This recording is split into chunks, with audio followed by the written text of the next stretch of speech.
It's my pleasure to introduce Carolin Löscher, our own Carolin Löscher, today, and I'll just give a brief little introduction here. I don't know too much about Carolin's deep, dark past, but I do know that she's half Italian and half German. And I also know that she got a PhD at Geomar, and I don't know if she calls herself mostly a marine biologist or a marine biogeochemist or a microbial ecologist, but her PhD certainly is in the marine realm, and we'll hear more about that today. So Carol came to us some years ago as a Mary Curie fellow, and she remained in good standing because not long after she was started as Marie Curie fellow, she also obtained a DS fellowship. So she's also one of our DS associates, and she has been for some time. And at some point, not too long ago, she became a professor here at the Institute, an associate professor. And she has done well in attracting funny money. She has funny money.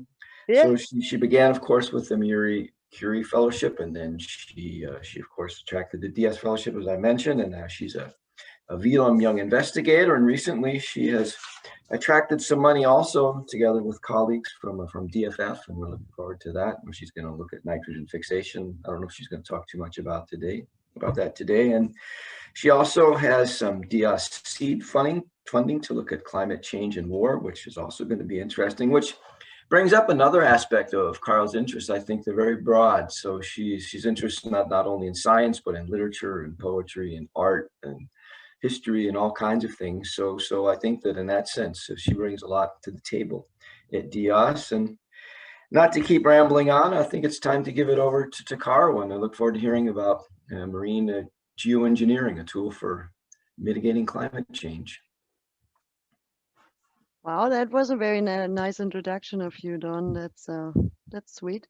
Yeah, I quickly answer your question. I think I'd call myself a marine biogeochemist because it's just so broad and no one really knows what it is anyway. So I think this is the most comprehensive term you could possibly use. But I mean, there's always everything in everything anyway.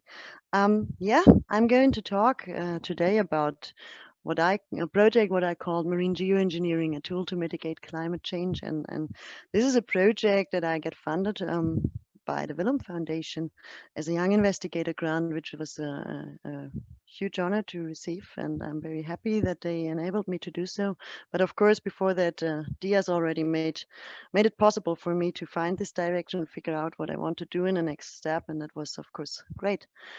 So let me quickly tell you what you see on this picture. I see some of you listening here are actually colleagues from Geomar and know very well what this is. Other colleagues never seen it before. Those are mesocosms. And mesocosms are actually big plastic bags or big bags which drift in the water and are also filled with water, and they end typically in a sediment trap which collects then everything that falls down through this water column that is caused by those swimming bags. And those were used a lot at the Geomar Former Institute, a Center for Ocean Research, for studying, especially by the team of Ulf Riebesel, how climate change influences life in the ocean. And Ulf and his team looked a lot into how CO2 impacts life in the ocean by, putting a lot of CO2 into those mesocosms and just monitoring what happens. And those mesocosms are a nice tool to do that because they offer a certain defined space. And you can apply different modulations, different modifications to the environment without messing up the whole system, which could be quite important if you think about high levels of CO2 or other toxic compounds that people may apply in those mesocosms.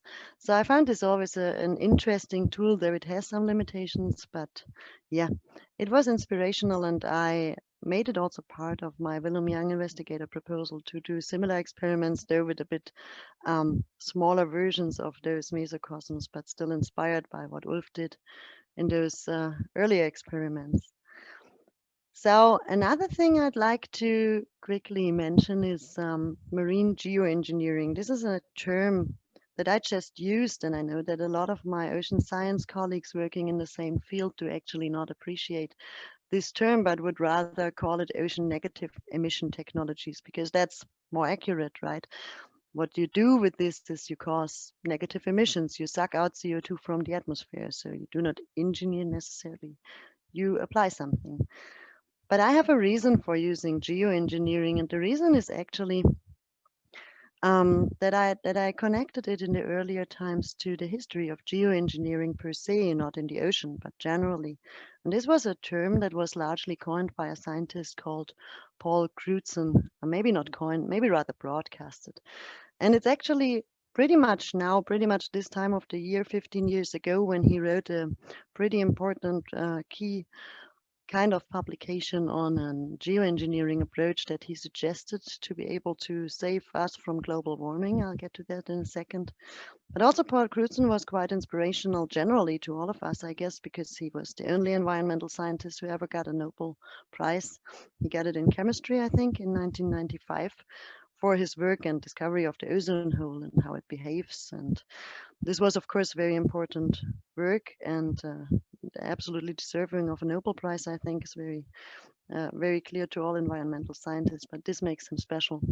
I also emphasize this in Paul Cruzen generally right now because he just passed away some days ago, and I do want to honor his contribution a bit with this presentation because he was one important scientist in our field.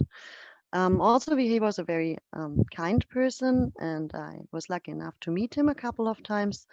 And I also wrote to him about my idea of marine geoengineering, and he was actually coming back to me with a very kind statement where he said, like, he really likes that we youngsters, young people in science now take this on our shoulders and really want to do something about climate change. So I found this, of course, very encouraging and went back into what he actually suggested. And this was something else. He was an atmospheric chemist. So he suggested to do something called albedo enhancement. And he wanted to do that by bringing particles into the upper atmosphere, lower stratosphere, so into the air, to basically reflect back the sunlight to, well, actually directly decrease temperatures locally and globally, depending on the application scale. But he easily or directly or early in this research figured out that there's not only the practical problem that we really need to do science and research on how this works and what the side effects could be, but that there's also another component to it, which is the political part, the law part of this whole topic, essentially meaning that we do not have the legal framework for doing so, and that political decision making is not at the point to agree to such approaches. And this is something I'll get back to in the very end of my talk. So you can see from this little sketch that was published a couple of years ago as a summary in a summary on Nature geoengineering, that there are different approaches, and only some of them are in the ocean. But still, I'll focus on it as a tool to mitigate climate change. Before I do so, I quickly introduce climate change and what it actually means to me, to you, because I think we do not all have the same background, and DIAS is an interdisciplinary place, which is beautiful, but just to get everyone on the same page, what I mean here, I quickly let you know what it is. So what you can see here is the CO2 record over the last 800,000 years. And you can actually see it's usually going up and down a bit, but stays in a certain pretty narrow frame. When it goes up, it warms on Earth. When it goes down, you can have an ice age. But usually it's like quite naturally just fluctuating between some 200 and 300 ppm. What you can also see is that during the last 150 years, you have this pretty steep increase all of a sudden, right? And this is due to human action, and it's correlated to a temperature increase until now by 0.7 degrees Celsius. And I just pulled out the latest daily CO2 measurements because that one you see here is from 2018. And we had 416 ppm on February 8th, which is 2 days ago. So it's even higher now. And this is a problem not only because it's high, but also because it increases at such a steep rate, right? And you can see it didn't happen over the last 800,000 years like this. So this is clearly some other signal. So this signal is problematic in many different ways, and it has different results, of course, different consequences. One of it is the melting of the polar cap. So this figure is specifically dedicated to James, my DS colleague, because he likes ice bears. But also, what happens are droughts, and this is a problem not only for the earth per se, but for humans, human nutrition. It may even lead to wars and to other consequences. And this is the same, of course, for floodings that directly, interact with our own life space, our own habitat. So those are consequences we do already have of climate change. And they will, of course, increase and amplify and get more frequent. And there has been a definition of what should not be exceeded in terms of global warming. And this has been defined by different agencies and scientists, also by the IPCC reporting team. And the definition is we cannot tolerate an accession of 1.5 degrees Celsius in global warming, because then we reach a point of no return where actually, life as we know it is not possible anymore on our planet. And we would have really massive changes in our ecosystem, losing habitability for large parts of our biodiversity. So that would, of course, be not good. What to do about it? Well, essentially, we need to combine all forces to counteract this, and we will specifically need to reach net zero CO2 emissions until 2050.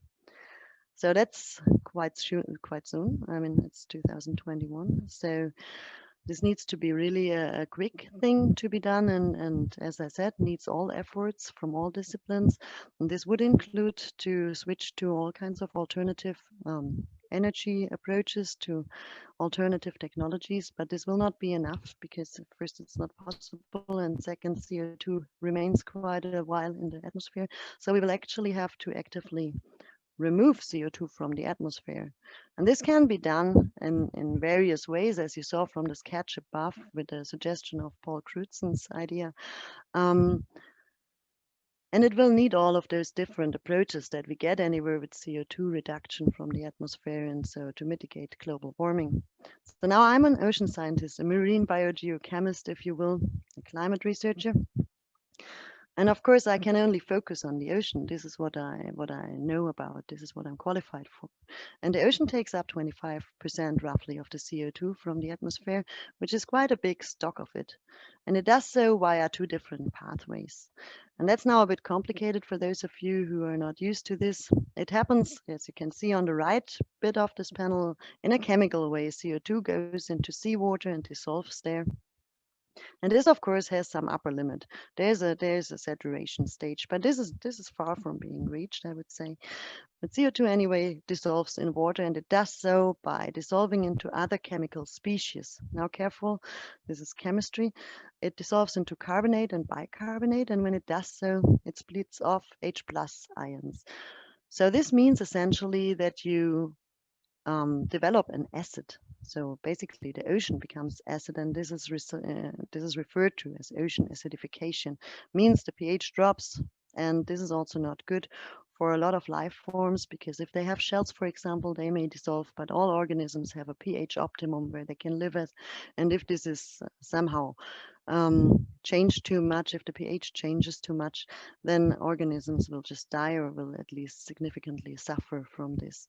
Brings us to the biological carbon pump, because this is, as it says, driven by biology and depends on a biodiversity of different primary producers. Now, primary producers are organisms that do photosynthesis. This means they take up CO2 from the atmosphere, incorporate it into their biomass, and if they die, or if they are eaten by something else that dies eventually, they take the CO2 down into deeper sheds of the water, into deeper layers of the ocean, and remove the CO2 with their body mass, more or less, on a longer time scale, on a couple of thousands of years, from the upper waters, and therefore from the atmosphere, essentially. So this is a very important point, and a very important part of the thinking behind this whole project. And there are different ways to essentially do this, to use the ocean to remove CO2 from the atmosphere, and or to promote biodiversity and to avoid ocean acidification, because this has to happen more or less coordinately. One early approach included nutrient additions, ocean fertilization, and that was an idea basically standing for feeding the photosynthetic organisms right so that they can produce a lot of biomass, sink out, and then bury all the CO2 in the deep sea. And it worked to a certain limited extent, in some areas more than in others, but it's kind of getting en vogue again. So it's not forgotten, but doesn't seem to experience that hype anymore. There's a whole bunch of other technologies which are basically there to pump directly or indirectly CO2 into deeper watersheds. But also there is this technology that I would like to highlight here, which is cultivation of a biomass stock. Here it's macroalgae, but of course this works also with seagrass and generally water plants, right? It's called reforestation of the marine plants and algae. And one of the working groups at our department, the ecology group, is actually one very engaged group in this kind of technology by reforestation of seagrass and Danish coastal systems. This is, of course, very useful to build up a coastal carbon stock. So my thing is now more the open ocean. I really love that. I'm an open ocean marine scientist. And so there's this idea of ocean alkalinity enhancement that caught my attention a couple of years ago already. It's in short called OAE. And it basically works like this. You take minerals, so different, well, stones, right, which are grinded. And you take those stones, those minerals, and add it to the water. And those minerals have the character to take up CO2 directly sometimes from the atmosphere. But some of them also, dissolve in the seawater and increase something called alkalinity, which I'll explain in a second to you. If you do this, this enables more CO2 to get into the water. So it actually facilitates the chemical carbon pump. And this is, of course, half of the story already. But at the same time, because it increases the alkalinity, it actually works against acids. So it prevents ocean acidification. And this is good also for the biological carbon pump because it protects essentially all the primary producers that suffer from ocean acidification.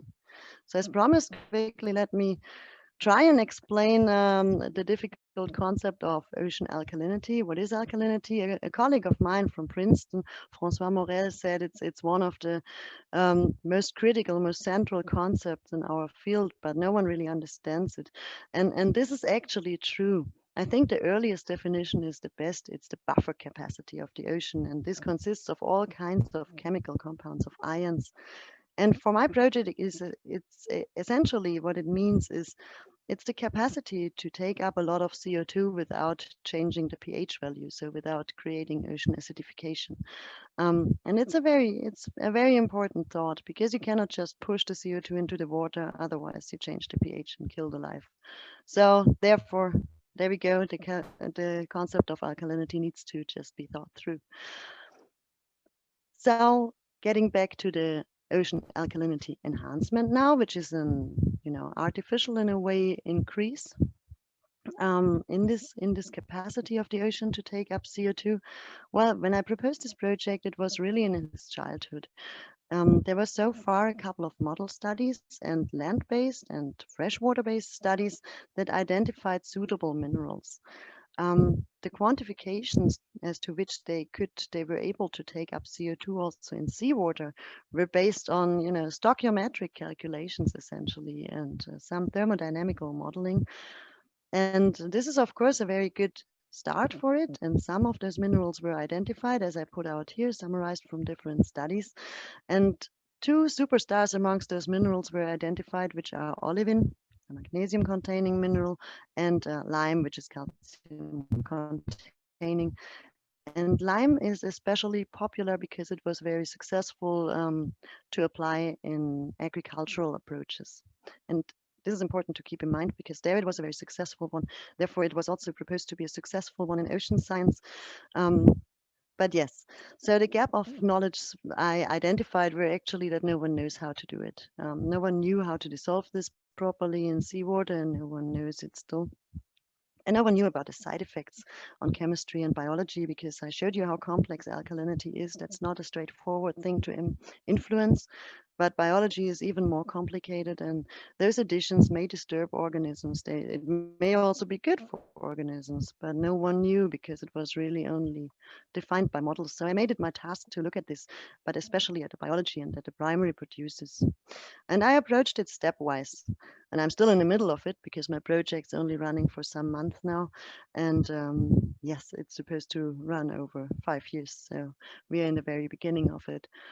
Where we started is actually the dissolution kinetics. We wanted to develop a how-to, a handling scheme of this mineral addition idea.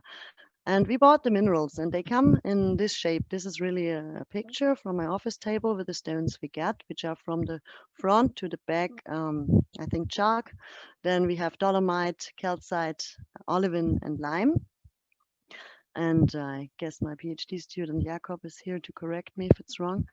And we had those stones in our hands, and we were really wondering how do we transfer this into something that dissolves in a proper way. We got advice by Don because he's a geologist, and he basically told us or gave us a lot of ideas about how to grind it and what size to not produce too much CO2 while grinding them, and to make it still a meaningful surface to dissolve them best.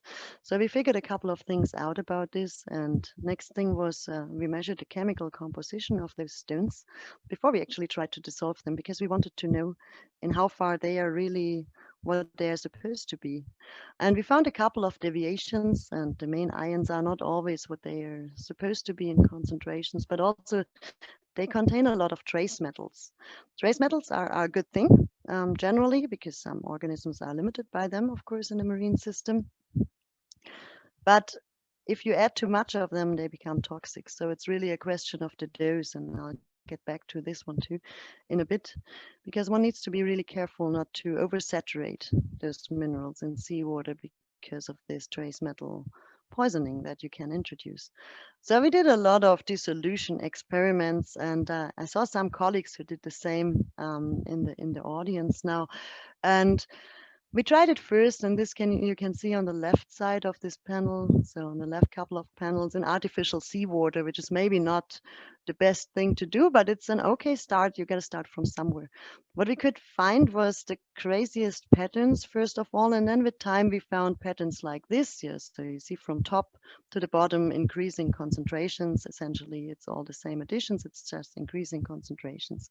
The different colors are the different minerals here. And one can see that the strongest effect came from what is depicted in yellow, olivine, and what's depicted in blue, which is dolomite. So they seem to do something really extreme with the ocean or with the seawater pH. And it was actually a bit too much. But it's a question of dose. So we identified them of being pretty efficient and then downscaled the addition amounts. But this is just to give you an idea how you start or where you start from actually. What we were also seeing here was the very popular limestone that actually didn't show what we wanted it to show. It in some cases in the higher doses actually lowered the pH value, and so did calcite and chalk, sometimes depending on the dose. And this is actually an opposite effect what should compared to what should be, right? This is not good.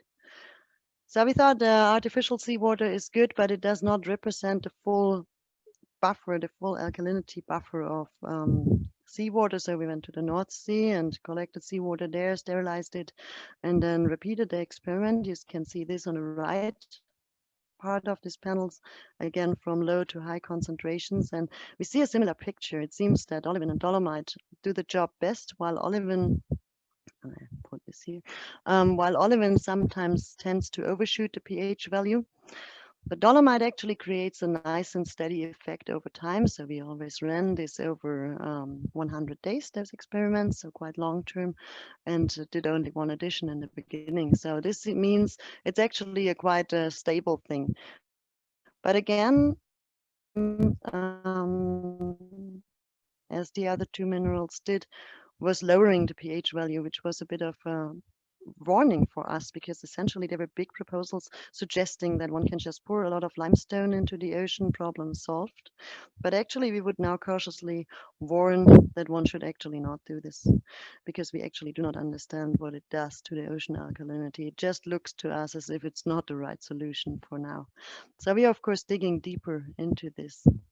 But another thing that we were doing, but of course everything is always done in parallel, was to look at how life, how organisms primarily produce additions, and we did this supported by Willem. This is what we call the monster. It's a big incubator with the regulated light, and this is just to show you how experiments like this can look. So algae take just all kinds of colors from green to yellow to brown, even pink. I was just going to give you this impression because I think it's really beautiful. So when we added those minerals, we of course, as I said before, had to think about what could possibly happen. And we were very scared of one thing, that was a trace metal poisoning. And my friend Leonard Bach at a point published this graph, which actually shows why we were so concerned about this. This is a graph showing nickel concentrations and showing actually what's optimal in green and what's toxic in red. And you have different groups of primary producers and other marine organisms that can tolerate it in different ways. And what one can take out of this graph, I think, is most important, is that you will never be able to find the right dose for the whole ecosystem. You will generally always somehow shift the community, because there are intolerance levels of different groups of organisms. So our way to approach it was to, in the first step now, test it really on many individual organisms, to really add minerals to a lot of different primary producers. And I'm just going to show you the first example of what we tested. It's the one in the middle of the whole setup here. It's Micromonas. And Micromonas is a green algae. It's quite genetically, it's quite conserved, has a couple of specialists also. But what's very important about Micromonas is that it's cosmopolitan. You find it from the polar waters to the tropical ones to the moderate ones. So you find it really everywhere, and it's considered to be really important for biogeochemical fluxes in the ocean. And the experiment per se looked like this. The different colors comes from the treatment with the different minerals. So there you can already see there is some impact, even if tiny amounts are added. Yes, so we tried with Micromonas, we tried olivine, dolomite, limestone still, because we wanted to see that one too in comparison to an untreated control. And our first result was this, essentially just showing how it grows over time. So this 10-day growth curve. And we just wanted to see if, if it's killed essentially by any of those treatments. And it didn't seem to. It seemed to be actually quite tolerant to all of those treatments. There's a medians of triplicates or even more replicate treatments. What you actually see is it doesn't quite matter for the algae, so there doesn't seem to be any negative impact. We found a bit of a higher production, a bit of a higher biomass production with olivine, so it seems to be slightly beneficial, but it's not as much that one could say there's any real impact right now. So as I said, this is the one example I wanted to show to you. We are testing this now at 30 more cultures of primary producers before we actually take this approach into the environment. And yeah, we will want to see what will happen to them, and if we get a consistent picture here, or if organisms actually respond very differently. So in that case, the limestone didn't cause a negative impact, in contrast to the chemical carbon pump, where we actually felt it's a negative impact, at least on a pH level. Yes, so what more? We wanted to, of course, try field experiments. We wanted to see how the whole situation works in ecosystems, and we wanted to start our field experiments this spring.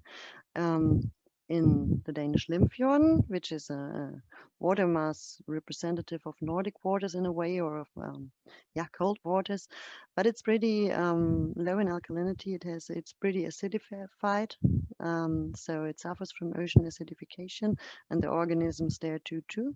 And this was the place where we wanted to do first field incubations and later on mesocosm experiments, but we had to postpone now a bit for the pandemic reasons. We will start with smaller incubations from those waters now to progress in our project in an appropriate way. And we also wanted to repeat those experiments in more tropical waters and islands of Cape Verde, which is a completely different primary producer community, first of all, but also those waters are very productive waters, the most productive ones in the global ocean. So they are very important to be protected, and they are already low in ocean alkalinity. So they may actually be some target waters for larger scale applications.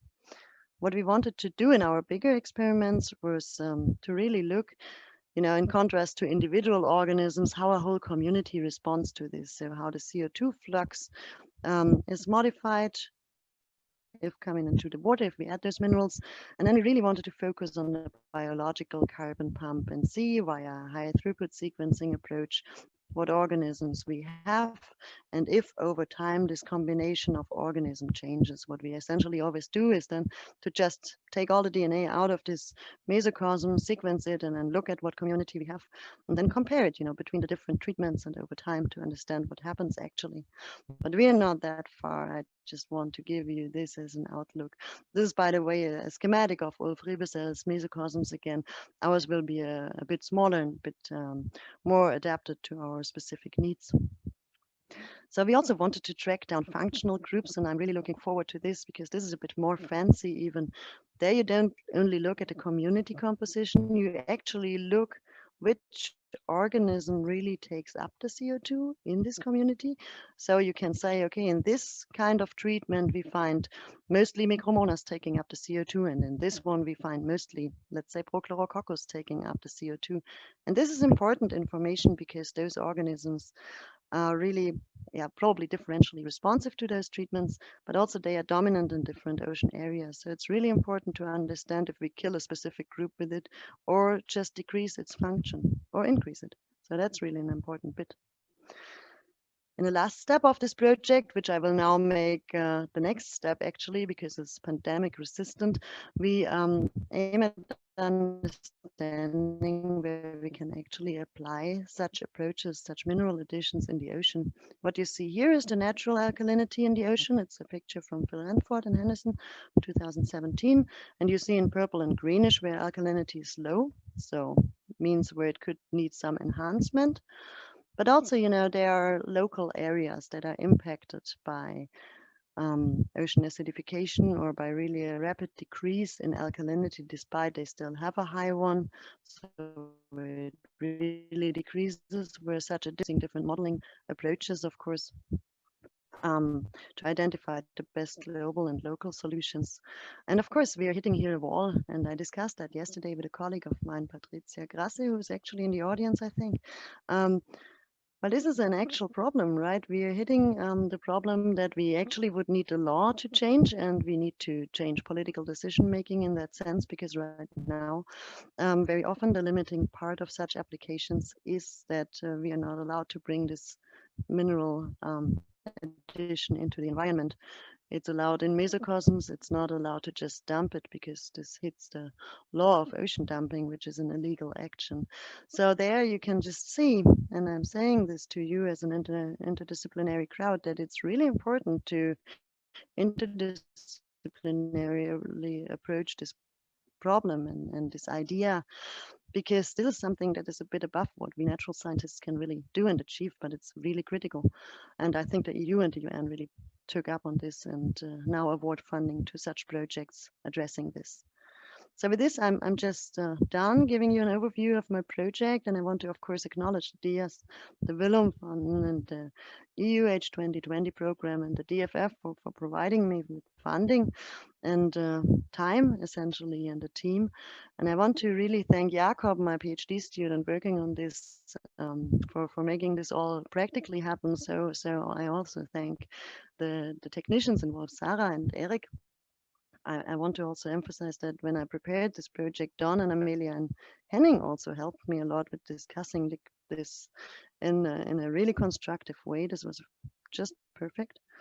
So did my external colleagues, Leonard and Dave and Phil Renford and Minnie Grossing and Patricia, with whom I'm just yesterday discussed this whole business again.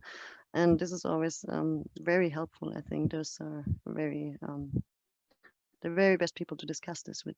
I want to also thank my DS colleagues, especially Aglaya and Brian, who encouraged me a lot before I had to defend this project and said it's actually a nice idea. That was very helpful. Thanks for this. And I thank my whole team, which is not just a really lab-affine crowd, but they also take a lot of fun. This is our Halloween party. And the last slide will be just shamelessly advertising a postdoc position in my team. So join me if you like, or join us. I also want to advertise a session at the Goldschmidt conference on geoengineering approaches removing CO2 from the atmosphere. It's the session 9J, hosted by Patricia Grass and colleagues. But also, if you feel you have to share some exciting research in that direction, marine geoengineering or similar, anything related to the sustainable development Goal 14, Life Beyond Water, then submit it to our special issue at Marine Biology Research. That's a journal that's really has historical importance in Danish marine research, and the editor-in-chief is also our very own Ronny Glo. So submit whatever you have, and with this I'm done, and thanks for coming, and thanks for listening to me.